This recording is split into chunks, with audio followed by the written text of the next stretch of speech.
नमो भगवते वासुदेवाय नमः। हर हर महादेव। दोस्तों, आप सभी को शुक्र प्रदोष व्रत की हार्दिक शुभकामनाएं। आप सभी पर भोलेनाथ की कृपा सदा सर्वदा बनी रहे। आपसे अनुरोध है कि कथा को पूरा अवश्य सुनिएगा। तो आज की वीडियो में आप लोग सुनेंगे शुक्र प्रदोष व्रत कथा। आज शुक्र प्रदोष व्रत है और इस व्रत में भगवान शिव और माता पार्वती के साथ ही उनके पूरे परिवार की पूजा करने से आपका व्रत सफल होता है। यह व्रत संतान प्राप्ति के लिए बहुत ही उपयोगी माना जाता है।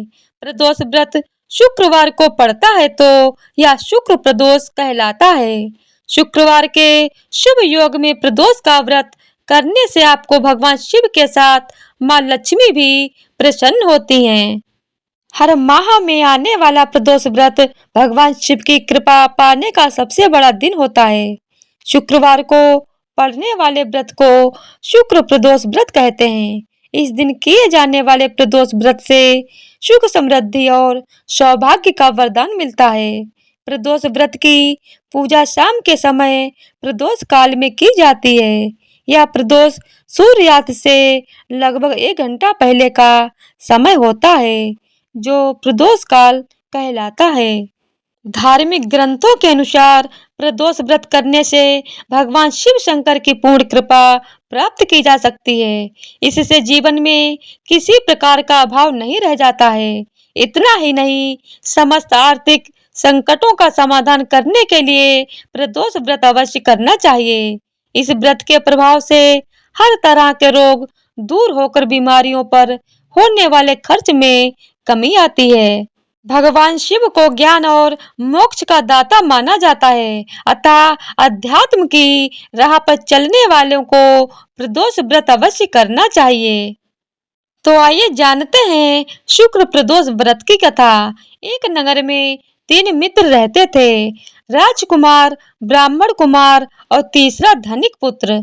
राजकुमार और ब्राह्मण कुमार विवाहित थे। धनिक पुत्र का भी विवाह हो गया था, लेकिन गौना शेष बाकी था। एक दिन तीनों मित्र स्त्रियों की चर्चा कर रहे थे।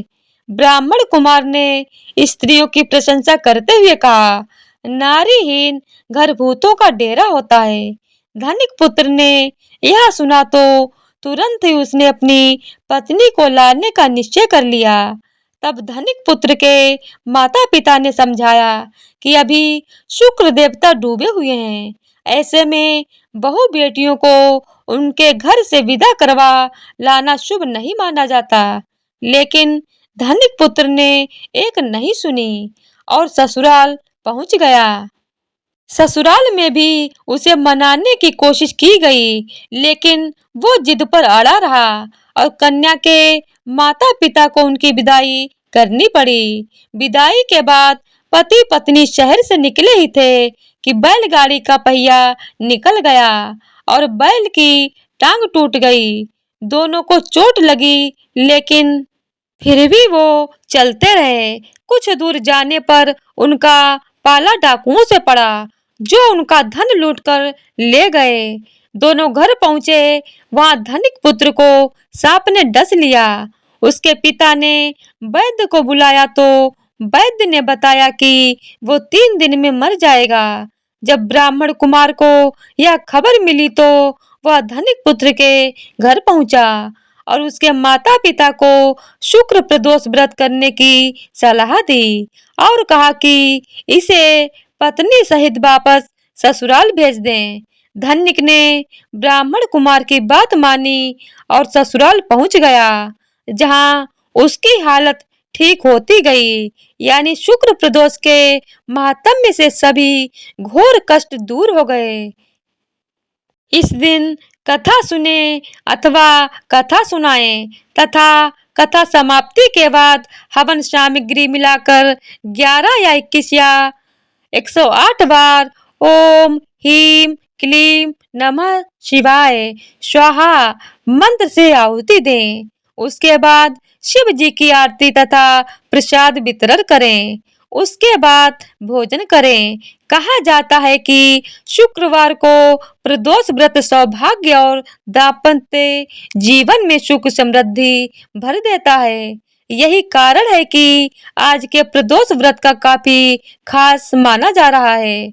शुक्रवार के दिन पड़ने वाले इस प्रदोष व्रत से सुख समृद्धि मिलती है। तो इसी तरह से शुक्र प्रदोष व्रत कथा संपूर्ण होती है। बोलिए उमापति शंकर भगवान की जय हो। ओम नमः शिवाय। हर हर महादेव।